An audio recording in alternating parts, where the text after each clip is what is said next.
오늘 요한복음 3장 16절 말씀을 가지고 십자가 대속의 열매라는 제목으로 우리 같이 하나님의 말씀을 나누고자 합니다.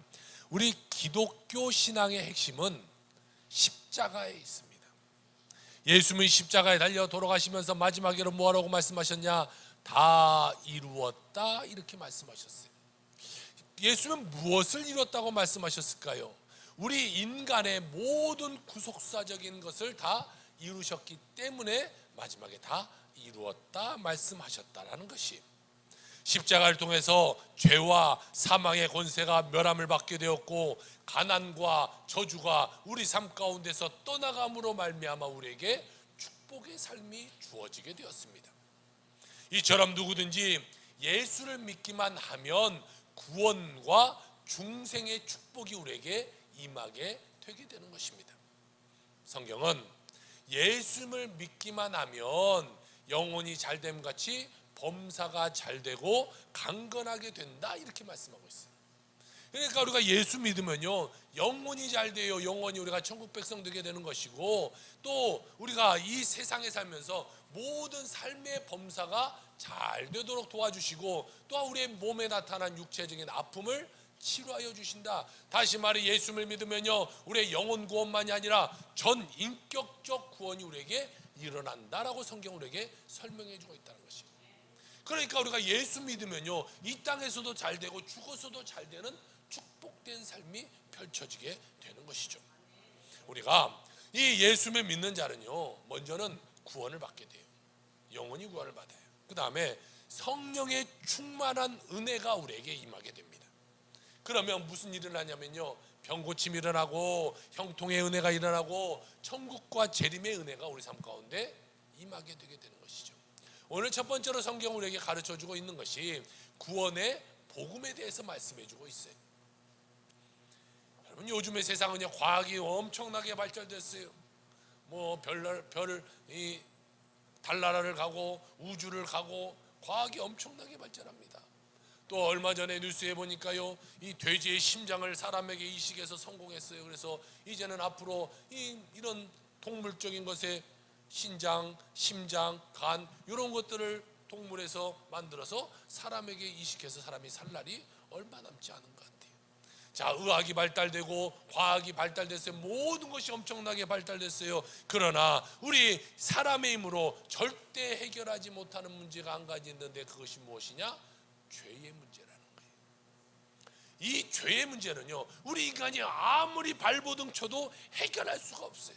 우리 인간은 죄 가운데 태어나서 죄 가운데 살다가 죄 가운데 죽을 수밖에 없는 존재예요. 그러니까 우리 인간의 삶은 원래는 한마디로 표현하면 절망이에요, 절망. 그래서 키에르케고르라는 사람은 우리에게 이렇게 말해주고 있습니다.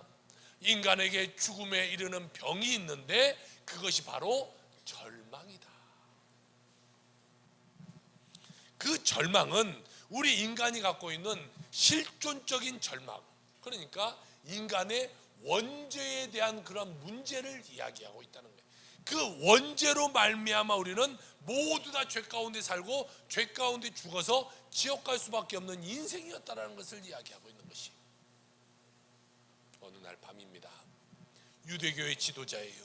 율법학자인 니고데모라는 사람이 밤에 조용히 다른 사람이 잘 때에 예수님을 찾아와서 예수님께 이런 말을 합니다. 요한복음 3장 2절이, 그가 밤에 예수께 와서 이르되 랍비여, 우리가 당신은 하나님으로 오신 선생인 줄 아나이다. 하나님이 함께 하시지 아니하면 당신이 행하시는 이 표적을 아무도 할 수 없음이니이다, 이렇게 말해요. 그는요, 예수 믿는 사람이 아니에요. 유대인입니다. 유대교 학자예요. 그리고 그곳에서 가르치는 선생님, 지도자입니다. 또 그곳에서의 모든 사람들에게 존경받는 그러한 사람이었어요. 그런데 그는 한 가지를 알지 못하는 것이 있는데, 영적 갈급함 가운데 영적인 것을 해결하지 못한 삶을 살아가고 있었어요. 아무리 그쪽에서 연구를 해도 이 영혼의 갈급함을 해결하지가 않는 거예요. 그래서 그는 캄캄한 밤에 예수님께 찾아온 겁니다. 그런데요, 예수님은 니고데모가 딱 찾아온 것을 보면서 예수님은 이 니고데모가 왜 나를 찾아왔는가를 알고 있다는 거예요. 여러분, 하나님은요, 여러분이 교회 올 때, 여러분이 주의 전에 나올 때 무슨 문제를 갖고 있는가 다 알고 계신다는 거예요. 그러면서 예수님이요, 요한복음 3장 3절에 니고데모에게 이런 말씀을 하세요. 예수께서 대답하여 이르시되 진실로 진실로 내게 이르노니 사람이 거듭나지 아니하면 하나님의 나라를 볼 수 없느니라, 이렇게 말하고 있어요. 여러분, 거듭남이 뭡니까? 거듭나다는 것은 영어로 말하면 본 어게인이에요. 다시 말해 다시 태어남을 말하는 것이. 우리 인간이 어떻게 다시 태어날 수가 있겠어요? 우리는 한번 태어나면 끝나는데 어떻게 또 다시 태어날 수 있습니까? 그런 니고데모에게도 우리에게 똑같은 생각을 갖고 있었어요. 그는 율법학자, 선생님, 사내들인 공회의원. 그런데도 그는요, 이 거듭나다, 본어게인하다, 이 뜻 자체를 알지 못했어요. 그래서 주님께 이와 같이 다시 물어봅니다. 3장 4절입니다. 니고데모가 이르되 사람이 늙으면 어떻게 날 수 있사옵니까? 두 번째 모태에 들어갔다 날 수 있사옵나이까? 이렇게 물어보고 있어요.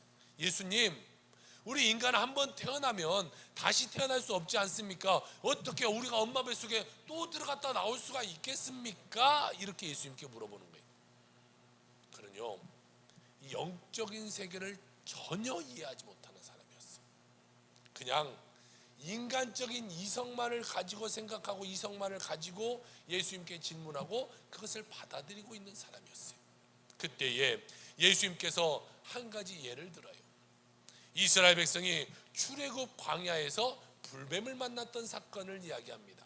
여러분, 이스라엘 백성이 하나님의 은혜로 430년간의 그 노예 생활 가운데 출애굽했어요.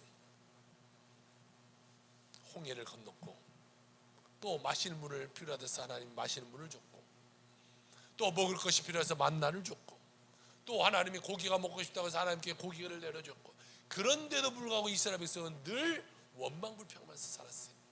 그때 하나님이, 이 광야 생활이니까요, 여러분, 이 광야에 뱀이 엄청나게 많아요.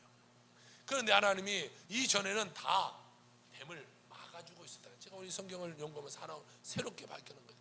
불뱀이 와서 물었다는 것을 저는 그냥 늘 이 불뱀 하나님 풀어서 그들이 물게 했는가 생각했었는데, 잘 보니까요, 하나님은 그들 가운데 늘 막아놓고 계셨던 거예요. 어려운 일, 무서운 일, 이거 사람이 늘 막아놨던 거예요. 그래서 그들에게 힘들지 않게, 어려움이 없게, 뱀이 와서 물어서 죽지 않게 지키고 있었는데 그들은 그것을 망각하고 모르는 거예요. 하나님이 다 해주시니까 그냥 우리는 원래 그런가 보다 생각하고, 그들은 감사하지 않고 그들은 뭐 했어요? 원망불평하고 있었다. 그러니까 하나님이요, 막아주던 그 불뱀을 그냥 풀어놔버렸어요. 화가 났어요. 하나님이 도와주지 않았어요. 하나님이 함께하지 않았어요. 그랬더니요, 묶여있던 이 불뱀들이 다 풀려나서 사람들을 물어뜯기 시작하는 거예요. 이 독사들이 물으니까요, 온몸에 막 독이 퍼져요. 사람들이 막 다 죽네, 아니면 막 뱀을 피해서 펄쩍펄쩍 뛰고, 모든 사람이 다 어디를 바라보고 있어요? 땅만 바라보고 있는 거예요. 뱀이 물은지, 아니면 물려서 다리를 통에 메고 있는지, 아니면 그 뱀에 물린 자국을 빨아서 피를 빼고 있든지 막 다 혼비백산하고 있었어요. 그때 모세가 하나님께 기도하면, 하나님, 우리 이스라엘 백성을 불쌍히 여겨주세요. 우리가 잘못했습니다. 어떻게 하면 되겠습니까? 그래, 모세야, 네가 노수로 뱀을 만들어, 놋뱀을 만들어라. 그리고 장대 높은 곳에 그 놋뱀을 달아라. 그리고 백성들의 그것을 바라보라고 해라. 바라보는 자는 이 불뱀에 물린 데서 살아나게 될 것이다. 여러분, 이것이 과학적으로 이해가 갑니까? 의학적으로 이해가 갑니다. 전혀 과학적으로 말도 안 되고 의학적으로 말도 안 돼요. 지금 사람은요, 뱀이 물까 아니면 뱀이 물려서 이 다리를 동동 메고 있는 그 현상만을 바라보고 있는데, 하나님은 무엇을 말해요? 고개를 들어서 불뱀을 바라봐라. 지금 이것을 말하고 있어요. 놋뱀을 바라본다고 해서 뱀 독이 없어지겠습니까? 놋뱀을 바라본다고 해서 뱀이 안 물겠습니까? 그런데요, 하나님은 고개를 들어 놋뱀을 바라보라는 거예요.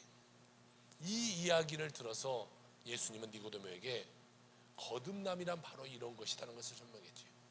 거듭남이란 너희가 지금 살아가는 현상을 바라보지 말고 어려움 가운데 처했지만 문제 가운데 처했지만 그럼에도 불구하고 문제를 바라보지 말고 고개를 들어 하나님을 바라봐라. 과학적으로 설명이 안 되고 의학적으로 설명이 안 되지만 네가 믿음의 눈을 들어서 바라볼 때에 너에게 기적이 일어날 것이다.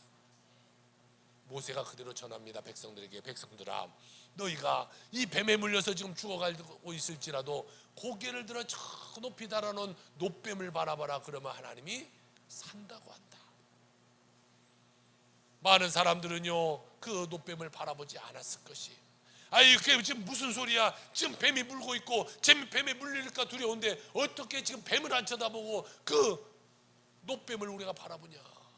바라보다 죽으면 네가 책임지네. 분명히 그런 사람들 엄청나게 많았을 것이. 그런데 개중에는 또 어떤 사람이 있었냐면, 그래 지금 뱀이 물고 내가 죽어가지만 내가 모세가 말하고 하나님 말하니까 내가 고개를 들어 내가 놋뱀을 바라본다라고 바라본 사람에게는요 기적이 일어난 거예요. 독이 사라져버리고 뱀에 물린 자국이 사라지고 죽어가는 사람이 살아나게 된 것이. 그러면서 요한복음 3장 14절 15절은 이렇게 말하고 있습니다. 모세가 광야에서 뱀을 든 것 같이 인자도 들려야 하리니 이는 그를 믿는 자마다 영생을 얻게 하려 하심이라. 여기서 장대는 무엇을 말합니까? 십자가를 말하고 있고 거기에서 달린 놋뱀은 무엇을 말합니까? 예수 그리스도를 말하고 있는 거예요. 십자가에 달린 예수 그리스도를 지금 말하고 있으면서 너희들이 세상 가운데 힘들고 어렵고 문제 가운데 있지만 십자가에 달린 예수를 바라봐라. 그러면 너희 삶 가운데 축복이 있을 것이다 라는 것을 이야기하고 있다는 것이. 여러분, 우리는 환경 바라보는 것이 아니에요. 문제 바라보는 것이 아니에요. 아픔 바라보는 것이 아니에요. 그러면서 원망불평하는 것이 아니라 십자가를 바라보면서 우리가 예수 그리스도를 믿는 믿음을 가졌을 때에 우리 삶의 어떤 어려움도 문제도 다 해결되게 될 것임을 믿으시길 주의 이름으로 축복합니다. 그것을 가지고 과학으로 증명되냐 따지고 드는 것이 아니라 기독교는요 그냥 믿음의 종교예요. 우리는 하나님의 끝을 다 이해할 수가 없어요. 그렇기 때문에 우리는 그것을 내 이성적으로 파악하려고 하지 말고 그냥 주님의 뜻에 순종하며 살아가는 자가 되어야 돼요. 그러면 우리 삶 가운데 축복이 일어나게 된다. 죄로 죽어가던 인생이라고 할지라도요 예수 그리스도를 믿기만 하면 구원을 받는다라는 것이. 여러분, 하나님이요 예수님이요 우리 인간 가운데 구원받을 가장 쉬운 방법을 주신 것이죠. 야 믿어라. 여러분 믿는 것은요 1초 만에 할 수 있어요. 믿는 것에 돈이 들어갑니까? 힘이 들어갑니까? 무엇이 필요합니까? 아무 필요 없어요. 그냥 믿으면 되는 거예요. 믿으면. 그런데 많은 사람이 아직도 예수를 믿지 않고 세상 가운데 방황하며 살아가는 사람이 너무 많다는 거예요. 그러면 예수님의 마음, 하나님의 마음은 얼마나 아프셨을까 우리가 한번 생각해 봐야 돼요. 그렇게 쉬운 방법을 줬는데 너희가 무엇을 해야 내가 구원을 줄게도 아니에요. 그냥 믿기만 하면 내가 너에게 구원을 줄게 라고 말하는데도 믿지 않는 사람들이 너무나 많다는 거예요. 그들은요 믿지 않고 그냥 지옥 인생 가는 거예요. 불뱀에 물려 죽어가던 사람들도 믿음으로 바라보지 않고 계속 원망불평한 사람은요 그대로 죽었어요. 그런데 믿음의 눈을 들어본 사람은 살게 되었다라는 것이죠. 여러분, 예수 믿지 않으면요 우리는 죄의 독에 다 물려있는 사람들이에요. 그런데 그것이 해독하지 않으면 그대로 죽는 것이죠. 그런데 죄의 이 독에 우리가 물렸을지라도 할지라도 예수 그리스도를 바라보기만 하면 하나님의 능력으로 우리의 모든 죄의 문제가 해결되게 되고 우리는 죄 없는 사람이 되어서 천국 백성 되게 된다는 것이죠. 이것을 믿고 의지하는 사람은요 그대로 되게 되는 것이고, 아유 그런다고 무슨 우리에게 천국이 있겠어, 그런다고 뭐 내세가 있겠어, 이 성경이 말하는 것이 그대로 되겠어 라고 생각하고 있는 사람들은 그냥 그대로 지옥길로 가게 되는 것이죠. 사랑하는 성도 여러분, 예수 외에는 구원이 없습니다. 뭐 예수님에도 구원이 있고 불교에도 구원이 있고 천주교에도 구원이 있고 이슬람에도 구원이 있고가 아니에요. 요즘에 사람들은요 TV 속에서 인터넷 속에서 그런 말을 자꾸 하니까 아 그런가 보다 종교다원주의적인 생각을 많이 해요. 그들은 이렇게 설명합니다. 어차피 산에 꼭대기가 있는데 A 코스로 가든 B 코스로 가든 C 코스로 가든 무슨 상관이냐, 정상만 가면 된다라고 그것을 이 구원의 이치에 맞춰서 설명하려고 그래요. 그런데 여러분, 성경은 정확하게 이야기하고 있어요. 사도행전 4장 12절에 이렇게 말합니다. 다른 이로서는 구원을 받을 수 없나니 천하 사람 중에 구원받을 만한 다른 이름을 우리에게 주신 일이 없음이라 하였더라. 할렐루야. 다른 곳에는 절대로 구원이 없다라는 것을 이야기해요. 예수 그리스도만을 믿어야 되는 거예요. 만을. 예수님도 믿고 부처도 믿고 뭐 알라도 믿고 다 믿어요. 나는 그러니까 구원받을 거예요. 아니요, 절대 그렇지 않아요.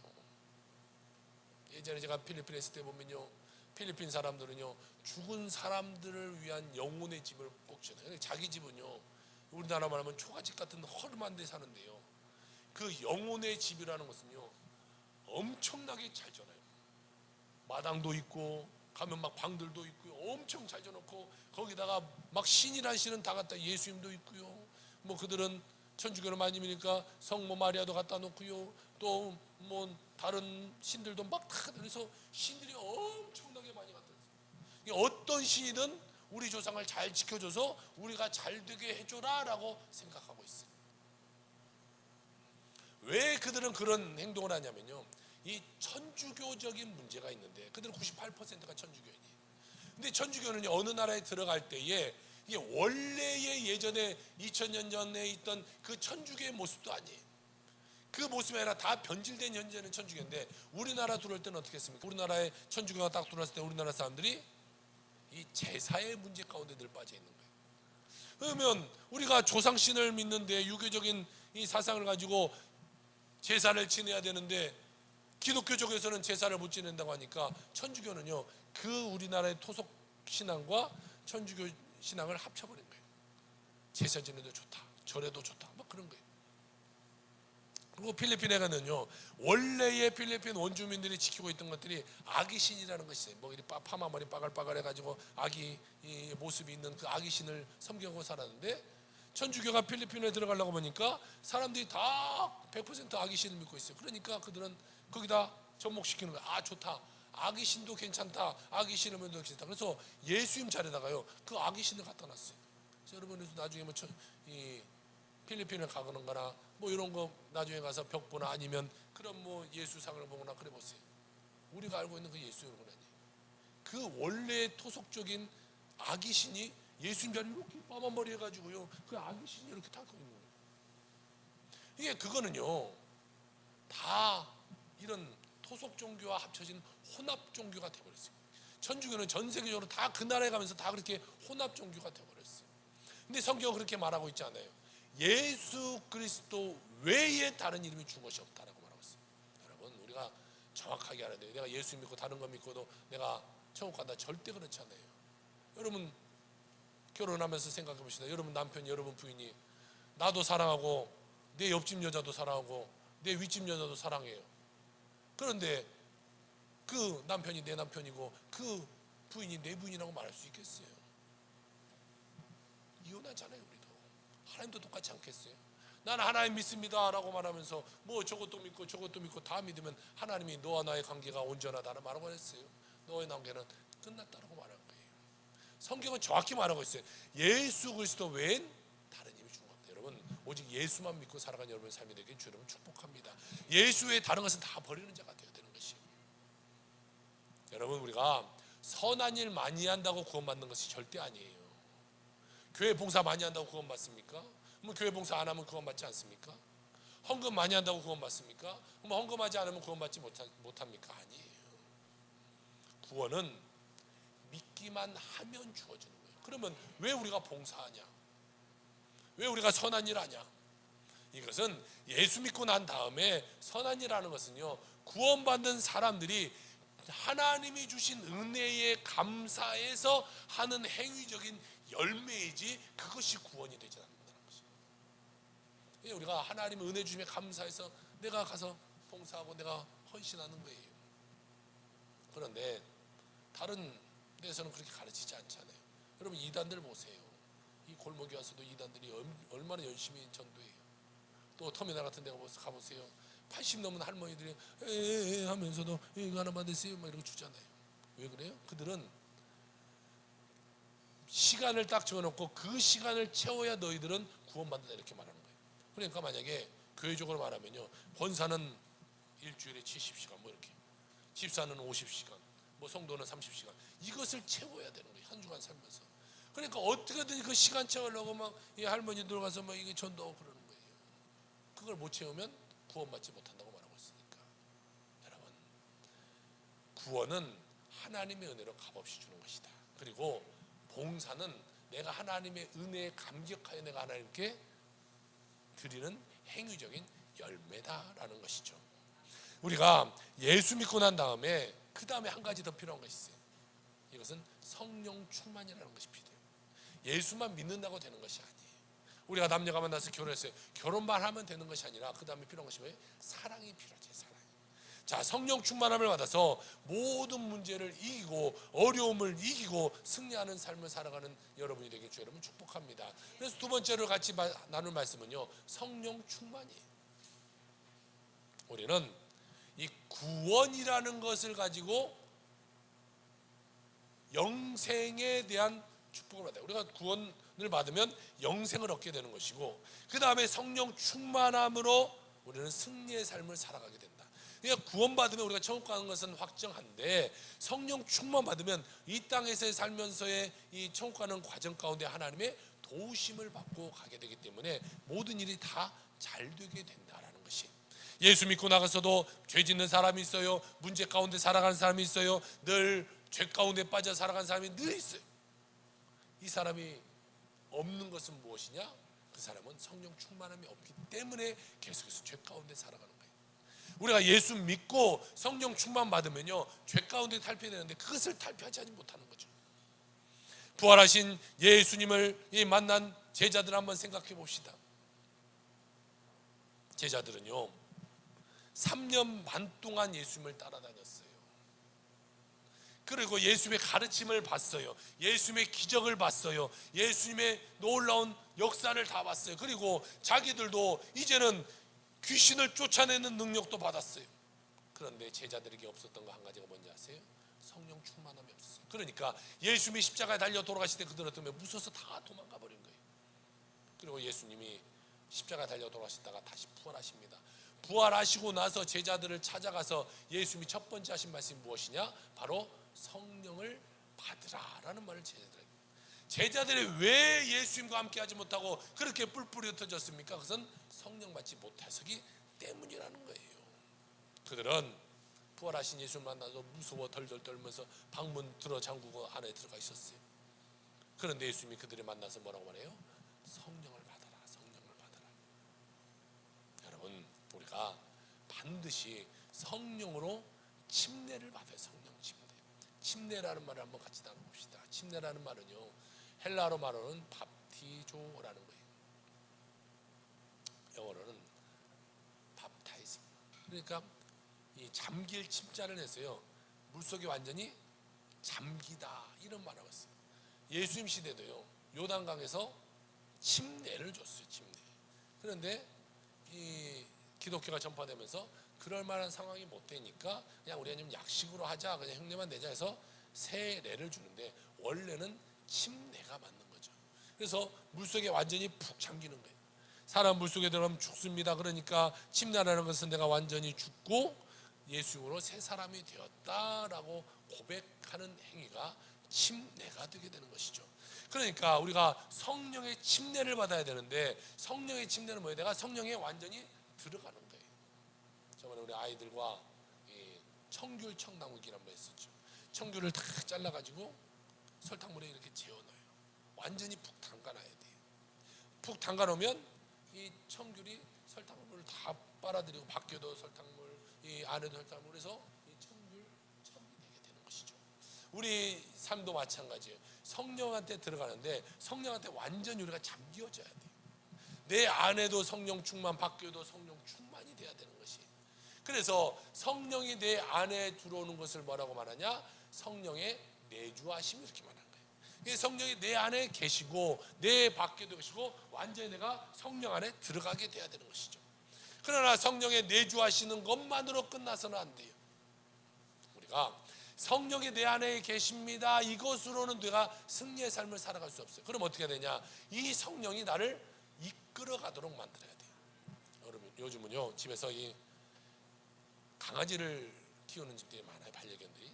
오늘 아침 제가 뉴스를 보니까 영국에서 이제 LA로 가는 비행기가 하나 생겼는데 강아지와 함께 타는 비행기가 하나 생겼어요. 그래서 강아지와 함께 영국에서 LA까지 가는데 1,850만 원이래요. 돈 있으면 강아지 데리고 이렇게 여행 다니세요. 그래서 이렇게 이제 그만큼 강아지들을 사랑하고 살아가는데 TV 속에 보니까요 한 이 강아지 학자가 이런 말을 해요. 훌륭한 강아지는 주인을 잘 따라가는 강아지가 훌륭한 강아지다. 늘 주인을 바라보고 주인이 가면 가고 주인이 멈추면 멈추고 주인이 돌면 돌고 늘 주인을 가만히 바라봤다 주인의 행동에 맞춰 하는 강아지가 훌륭한 강아지. 그러면 안 훌륭한 강아지는 뭐예요? 천방지축 강아지는 뭐 이렇게 끌고 가는 주인 끌고 가는 이런 강아지. 이런 강아지는 아주 나쁜 강아지죠. 우리 인생도 마찬가지예요. 내가 하나님 안에서 내가 하나님을 끌고 가는 자가 되어서는 안 돼요. 하나님의 말씀 가운데 예수의 말씀 가운데 늘 귀 기울이고 하나님이 어떻게 행동을 말씀하시는가 예수님의 내 삶을 어떻게 이끌고 가신가 그대로 내가 따라가는 삶을 살아갈 때에 우리는 훌륭한 크리스천이다 말할 수 있게 되는 것이죠. 우리는 내 마음대로 내 뜻대로 살아야 안 돼요. 그러면서 내가 다 해놓고 하나님 알아서 하세요 막 이렇게 하는 사람이 있어요. 자기가 사고는 다 쳐놓고 하나님께 수습만 하는 거예요. 그 하나님이 여러분 종이 아니잖아요. 우리가 하나님을 따라 살아가는 자가 되어야 되지 하나님이 이끌어가는 자가 되어서는 안 되는 것이. 주님이 오직 우리 삶을 이끌어갈 수 있도록 내어주는 자가 되어야 되는 것이. 예수님의 제자들이 성령 충만함을 받기 전에는요 아주 이기주의적인 자가 되었어요. 예수님이 십자가에 달려갔을 때 다 도망가 버린 다 도망자들이었어요. 배신자였어요. 그런데 오순절날 성령이 임하실 것을 약속하고 그들이 간절히 기도할 때에 그들의 성령의 권능을 받고 모두가 변하게 됩니다. 사도행전 2장 1절 4절의 말씀은 이런 말씀하고 있네요. 오순절 날이 이름에 그들이 다 같이 한 곳에 모였더니 그들이 다 성령의 충만함을 받고 성령이 말하게 하심을 따라 다른 언어들로 말하기를 시작하니라. 그들은요 무서워서 덜덜덜 떨는 사람들이었잖아요. 그런데 성령 충만 받으니까요 그들이 막 광장으로 뛰어나가는 거예요.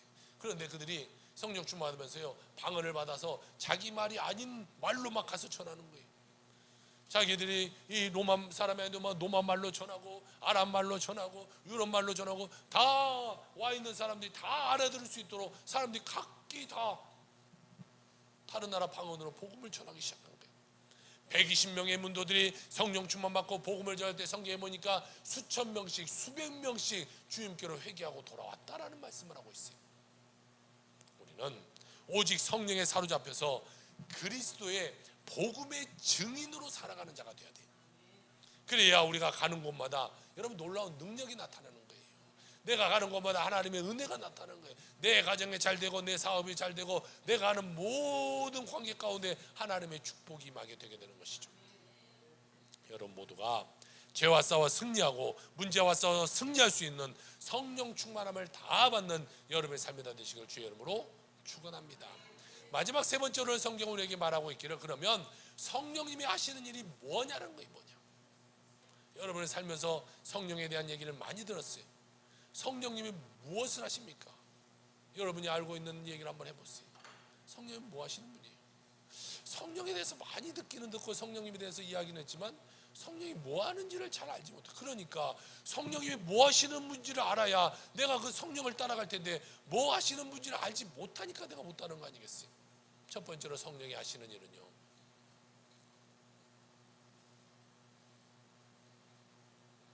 우리와 함께 하길 원하는 분이라는 거예요.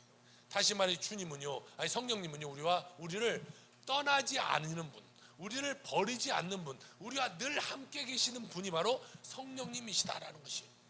성령님이 함께 하시면요 염려, 근심, 걱정이 내게 다가오다고 할지라도 기도함으로 기쁨과 평안함으로 다 바꿀 수 있고 어떠한 문제, 어떠한 어려움도 다 우리가 넉넉히 이길 수 있게 된다는 것이에요. 또한 두 번째로 성령님이 하시는 일은요 주님의 가르침을 깨닫게 하신다는 것이에요. 여러분 이런 경험이 있는지 모르겠어요. 성경을 쭉 읽다 보니까 이것이 갑자기 막 내 마음에 팍 들어온 말씀이 있어요. 뇌마로 팍 내게 다가오는 말씀이 있어요. 그때 하나님이 나에게 이런 삶을 원하시구나 깨닫게 됩니다. 여러분, 성령 충만 받아서 주의 말씀을 깨달아 알고 주의 말씀을 전하며 살아가는 여러분의 삶이 되길 주 여러분 축복합니다. 세 번째로 성령님은 또 어떤 일을 하시냐, 예수님을 증거하는 삶을 살게 하신다, 이렇게 말하고 있어요. 내가 성령 충만 받으면요, 예수님을 전하지 않고는 살지 못하는 거예요. 여러분 보세요. 여러분이 무언가에 빠졌던 적이 있는지 모르겠어요. 당구를 친 사람은요, 이 누워서 천장을 바라보면 늘 이 당구공이 막 지나간다고 그래요. 또 뭐 다른 것에 빠져 살면 늘 뭐 그런 것만 자기 눈에 보이는 거예요. 여러분, 성령 충만한 삶을 살면요, 우리는 예수님을 전하지 않고서는 못 살아요. 늘 예수님 말끝마다 예수님이 나오는 거예요. 성령님이 임하면 우리는 복음 증인으로 살아가게 되는 것이죠. 언제나 예수님을 전하는 그 복음의 증인으로서 우리가 인생을 살아가게 되는 거예요. 네 번째로 성령님이 어떤 일을 하시냐, 예수님의 영광을 나타나게 하신다라는 것입니다. 여러분, 성령 충만한 사람은요, 절대로 하지 않는 것이 있는데 내가 이것이 없어요. 내가. 그러니까 우리가 사람을 만났을 때 막 내가 이런 사람이고 이런 말하는 사람이요, 성령 충만하지 못한 사람이에요. 성령 충만한 사람은요, 늘 겸손해요. 그리고 내가가 아니라 무엇을 말하냐, 다 주님을 말해요. 주님의 은혜입니다. 이렇게 말해요. 똑같은 일이 있어도 하나님의 축복에 있어서 이렇게 잘 됐습니다. 내가 아파서 내가 건강했어요. 이 건강해서 내가 식이요법을 잘해서 그랬어요가 아니라 하나님의 은혜로 내가 병을 나았습니다. 이렇게 말하는 거예요. 절대로 자기 자랑하지 않아요. 주님 높이고 주님 영광 가운데 살아가는 사람이 되는 거예요. 그리고 마지막 다섯 번째로 성령님 어떤 일을 하시냐, 우리에게 9가지의 열매를 맺게 하신다라는 거예요. 여러분, 9가지 열매는 어떤 열매가 있습니까? 그럴 줄 알고 성경을 준비했습니다. 갈라디아서 5장 22절 23절을 같이 한번 읽어볼까요? 시작. 오직 성령의 열매는 사랑과 희락과 화평과 오래 참음과 자비와 양성과 충성과 온유와 절제니 이와 같은 것을 금지할 법이 없느니라. 이 9가지인데 여러분에게 몇 가지의 성령의 열매가 맺어져 있습니까? 한 반 정도는 맺어져 있어요. 3분의 1은 맺어져 있습니까? 그러면 우리가 저 9가지의 성령의 열매를 맺으며 살아갈 수 있도록 우리가 노력하는 자가 되어야 할 것입니다. 이것이 바로 여러분 예수님의 성품이에요. 그러므로 성령을 받으면 우리 인생이 달라지게 되는 것이죠.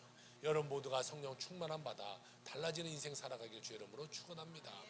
성령의 역사로 사랑과 용서를 실천한 이 조엘 소넨버그라는 사람을 소개하려고 그래요. 방송신. 네. 이분이 이런 책을 썼어요. 세상에서 가장 아름다운 사람이라는 책을 썼는데 1979년입니다. 뉴욕 대학교 교수인 아버지와 간호사인 어머니에게 아이가 태어났어요. 생후 20개월 되었던 때입니다. 그때에 이 조엘이 탄 차가 고속도로에서요, 뺑소니 연쇄 추돌 사건을 당해서 완전히 화상을 입게 되었어요. 3도 화상을 입었습니다. 3도면 우리가 살짝 불이 되는 것이 1도고요. 좀 깊이 되는 것이 2도, 3도는 완전히 저 속에까지 다 튄 거예요. 완전히 근육까지 다 타버렸어요. 한마디로 그냥 숫덩이가, 20개월 아이가 숫덩이가 되어버렸어요. 병원에 데리고 갔습니다. 병원에서 의사가 말합니다. 이 아이는 살 수 없습니다. 그런데요, 그의 부모가 아주 독실한 크리스천이었어요. 하나님께 이런 기도를 드립니다. 하나님, 지금까지 조엘을 키워주시게 하시는 것도 하나님의 은혜고 감사입니다. 이 조엘의 생을 하나님 손에 맡깁니다. 이렇게 말했어요. 그런데요, 모두의 예상을 뒤엎고 하나님이 그 아이의 생명을 연장시켜 줘서 기적적으로 아이가 살아납니다. 사진 한번 보여줄까요? 자, 이렇게 3도 화상을 입고도요, 이렇게 아이가 살아나요. 다음 사진. 이런 아이가 됐는데 수술만 무려 50차례를 받았어요. 정말 얼마나 병원 생활이 힘들고 지긋지긋했겠어요. 그러나 그는요, 하나님의 은혜 가운데 성령이 사람이 되어서 꿈과 희망을 늘 간직하며 살아가는 그런 나이가 되었어요. 그는 손가락이 없어요. 그는 발가락도 없어요. 그런데요, 초등학교 들어가서 축구선수, 농구선수를 합니다. 그 없는 발가락 손가락으로. 중고등학교 때는요, 산악자전거와 클레이 사격 선수로 아주 유명세를 타게 돼요. 사진 한번 볼까요? 자, 이렇게 변하게 됐어요. 화상을 입었습니다.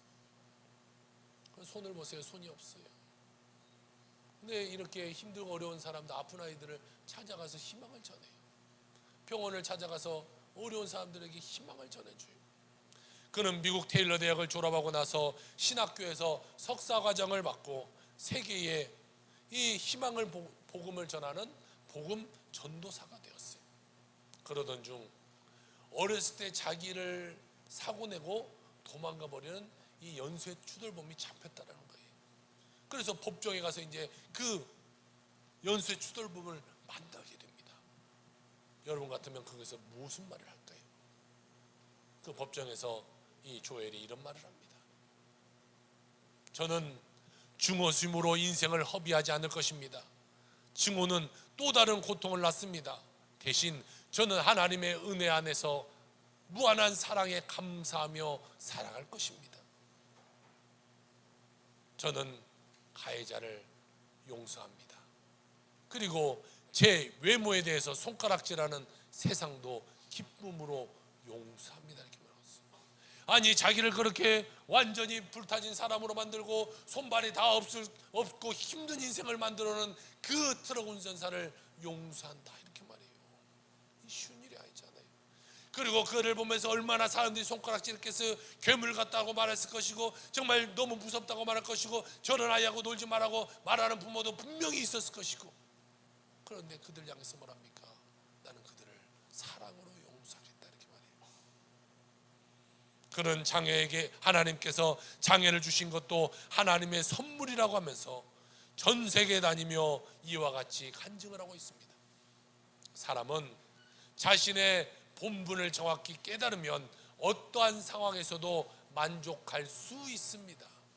전 많이 빼앗겼지만 오히려 많은 것을 줄 수 있어 좋습니다. 사람들은 때로 실패와 손실을 경험합니다. 그러나 하나님께서는 우리가 잃은 것보다 반드시 더 많은 것을 주십니다. 오늘 저의 승리는 제가 대단해서도 아니고 제 가족이 대단해서도 아닙니다.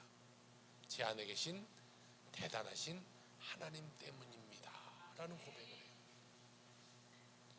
주님의 구원의 은혜와 사랑이 여러분 오직 감사하며 살아가는 여러분의 삶이 되길 주 여러분 축복합니다.